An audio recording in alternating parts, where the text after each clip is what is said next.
মূলাকে লিখে দাও। আমাকে এলাকায় আমাকে পাশের বাড়ি এই মূলা খাওয়ালে তালাক হয়ে গেছে। এক খাইলে পরিবেশ দূষণ হয়, শব্দ দূষণ হয়। আচ্ছা মূলা খাওয়া লাগবো না, তো কচু শাক। কে শাকের লিখে?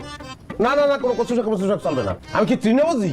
আচ্ছা কচু শাকও খান লাগবো না, এই যে পালং শাক। কবিরাজ বাড়ি এটা বুঝলাম না। হ্যাঁ, সব শাক সবজি, হ্যাঁ, কোনো আমিষের ব্যবস্থা নাই। এই সমস্ত জিনিসপত্র খাইলে এটা কি আমার শরীরে বলই দেয়? আমি তো ভাবছি যে এইসব খাইলে তোমার শক্তি হইব, এই লাগা এই আয়োজনগুলো আমি করছি।